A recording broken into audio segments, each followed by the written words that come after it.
لیکن اس کے بعد ان کی تاریخ میں ایک دور وہ آیا جب حضرت مسیح علیہ السلام ان میں مبعوث کیے گئے۔ یہ 1400 سالہ تاریخ کا کلائمیکس ہے یہود کی۔ جب کتاب انہیں دی گئی تھی تورات حضرت موسیٰ کے ذریعے، وہ 1400 قبل مسیح کا واقعہ ہے۔ اس وقت سے لے کر اللہ کا وہ فضل ان پر ہوا کہ کوئی ایک لمحہ ایسا نہیں آیا 1400 برس میں کہ ان کے ہاں کوئی نہ کوئی نبی موجود نہ۔ یہ تار ٹوٹا ہی نہیں، 2 سے شروع ہوا، موسیٰ ہارون علیہ السلام، اور 1400 برس کے بعد پھر آخری 2 ہیں، عیسیٰ اور یحییٰ علیہ السلام، یوں سمجھ لیجئے۔ اور اس کے درمیان یہ تار ہے، اور اس تار میں کوئی ایک لمحہ ایسا نہیں آیا کہ کوئی نبی موجود ہو۔ اس میں اتار چڑھاؤ بہت سے آئے ہیں، اس کا وہ میرا موضوع نہیں ہے اس وقت۔ قبل مسیح کی تاریخ جو ہے وہ میرا موضوع نہیں ہے۔ قرآن مجید میں سورہ بنی اسرائیل کے پہلے رکوع میں اس کا تذکرہ موجود ہے۔ وَقَضَيْنَا إِلَىٰ بَنِي إِسْرَائِيلَ فِي الْكِتَابِ لَتُفْسِدُنَّ فِي الْأَرْضِ مَرَّتَيْنِ وَلَتَعْلُنَّ عُلُوًّا كَبِيرًا، 2 مرتبہ ان پر عذاب کے کوڑے برسے۔ پہلے اشوریوں کے ذریعے سے جو شامی تھے، سیرینز اشوری کہلاتے، پھر بابلیوں کے ذریعے سے یعنی عراقیوں کے ذریعے سے، بیبیلونیا نام تھا عراق کا پہلے، ان پر بہت بڑی بڑی تباہیاں آئیں، اللہ تعالیٰ کی طرف سے عذاب آئے۔ اس کے بعد پھر دوسرے دور میں دوسرا اقتدار کا دور آیا، خربستیاں بڑھ گئیں، تو پہلے گریکس کے ذریعے سے، یونانیوں کے ذریعے سے، اور پھر رومیوں کے ذریعے سے پسوایا گیا۔ یہ دور گزر چکے تھے ان پر، 2 عروج کے دور اور 2 زوال کے دور۔ میری چھوٹی سی کتاب ہے تنظیم اسلامی کا تاریخی پس منظر، 6-7 روپے کی ہوگی، اس کو آپ دیکھیں گے تو اس میں اس کا پورا نقشہ آپ کو مل جائے گا۔ ویسے تو یہ کہ میری جو ذرا بڑی کتاب ہے سابقہ اور موجودہ مسلمان امتوں کا ماضی، حال اور مستقبل، اس میں نے ان معاملات پر بڑی تفصیل سے بحث کی۔ بہرحال یہ جو دور تھا ان کا 1400 سالہ، وہ اونچ نیچ سے ہوتا ہوا جب آیا ہے حضرت مسیح کی بعثت پر، تو ان کی شرارت کی انتہا یہ ہو گئی کہ اللہ تعالیٰ نے مسیح کو رسول بنا کر بھیجا، رسولاً الی بنی اسرائیل۔ حضرت موسیٰ اور حضرت عیسیٰ کے درمیان رسول کوئی نہیں ہے، سب نبی ہیں۔ حضرت موسیٰ رسول تھے اور حضرت عیسیٰ رسول ہیں۔ درمیان میں داؤد ہو، سلیمان ہو، یشعیاہ ہو، زکریا ہو، یہ سب نبی ہیں، یحییٰ نبی ہیں، رسول نہیں ہے۔ لہذا وہ شہید کر دیے گئے، رسول شہید نہیں ہو سکتا، قتل نہیں ہو سکتا۔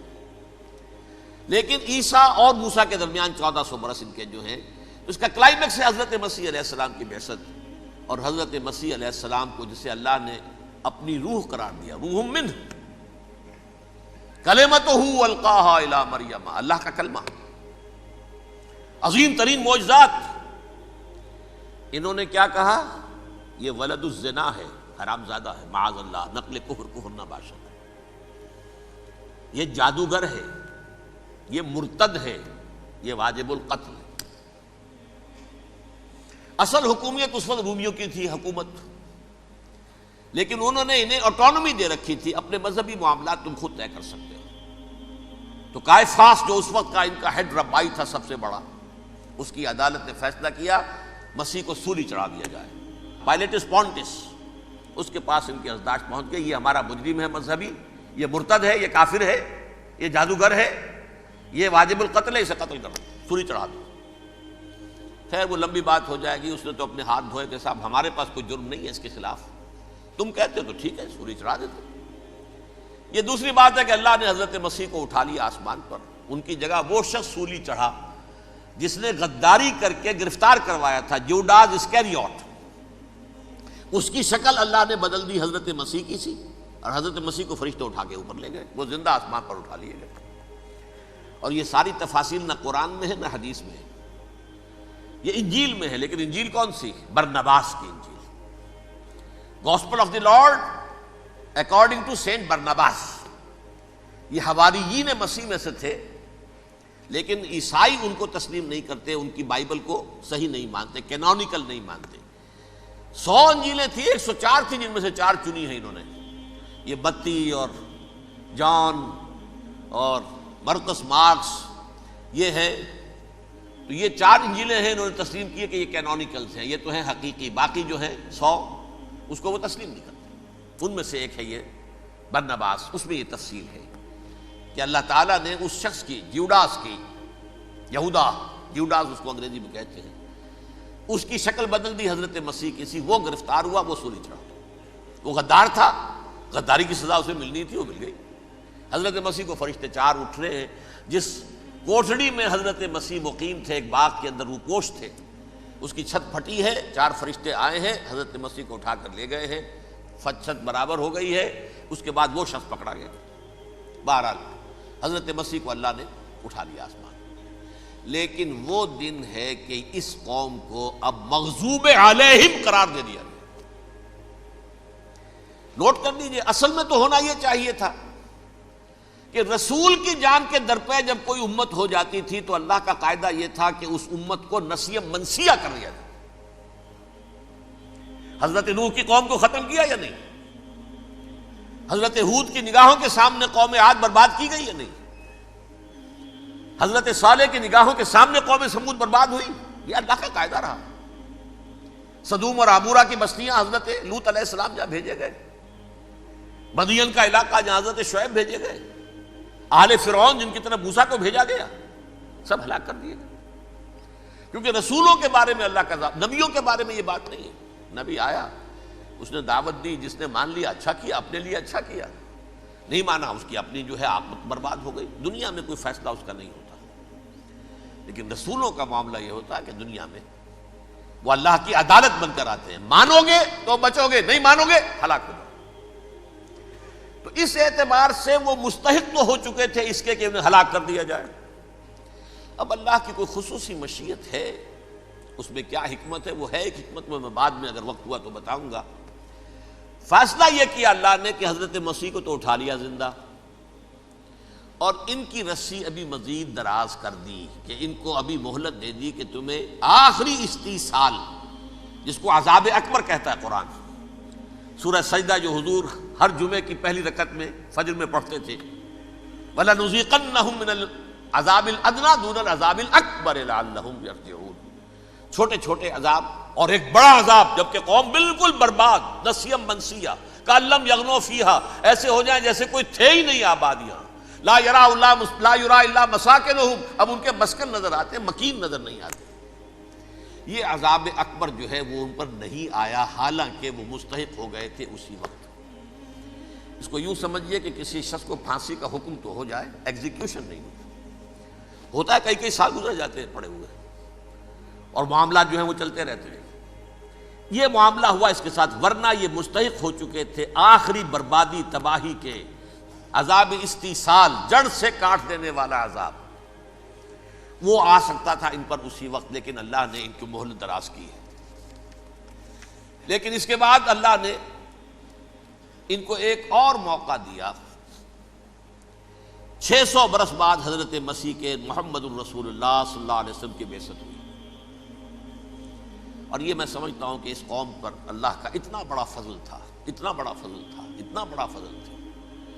اب پھر ایک موقع دیا، عسیٰ ربکم ان یرحمکم وان عدتم عدنا، دیکھو اب بھی تمہیں ہم ایک موقع دے رہے ہیں، تمہارا رب تمہارے اوپر اب بھی فضل کرنے کو تیار ہے، رحم فرمانے کو تیار ہے۔ ان ھذا القرآن یہدی للتی ہی اقوم، اس قرآن کے سائے میں آ جاؤ، یہ شاہدرا ہے ہدایت میں آنے کا، اس میں داخل ہو جاؤ، محمد کی تصدیق کرو صلی اللہ علیہ وسلم، دامن محمدی میں آ جاؤ، اب بھی ہم تمہارے گناہ بخش دیں گے۔ لیکن نہیں، اس قوم نے حضرت محمد صلی اللہ علیہ وسلم کی دشمنی کی کمر کس لی، اور اب یوں سمجھیے اس تاریخ سے لے کر آج تک یہ گٹھ جوڑ ہے۔ ظاہر بات ہے کہ ابلیس کا بھی اصل دشمن اب کون ہے، یا ہدف کون ہے، ٹارگٹ کون ہے؟ جنہوں نے محمد کو نہیں مانا صلی اللہ، وہ تو ہے ہی جہنمی، ان پر کوئی اور محنت کرنے کی ضرورت کیا ہے؟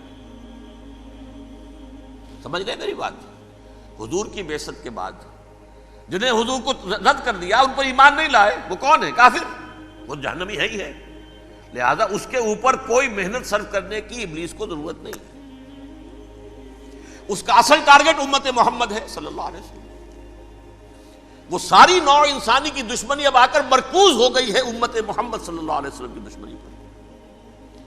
اور اسی طرح یہود کا معاملہ، اگرچہ ویسے پوری نوع انسانی کے دشمن ہیں، انہیں حیوان سمجھتے ہیں، ان کی جان مال اپنے لیے مباح سمجھتے ہیں، جس طرح چاہیں لوٹے کھسوٹے کھائیں پیئے انہیں، لیکن اب ان کی بھی دشمنی کا سب سے بڑا مرکز امت محمد۔ کیوں؟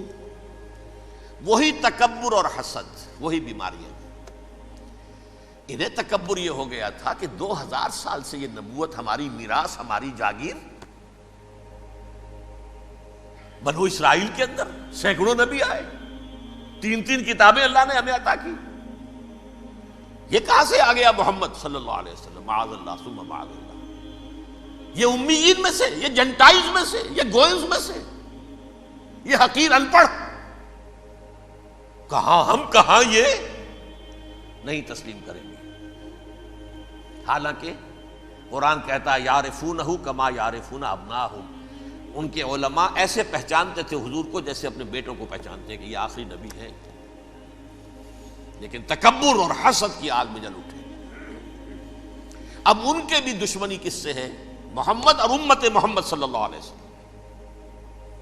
یہ گٹھ جوڑ ہے۔ اب دیکھیے، یہ ہے میری گفتگو کا اب تک کی گفتگو کا حاصل، یہ گٹھ جوڑ،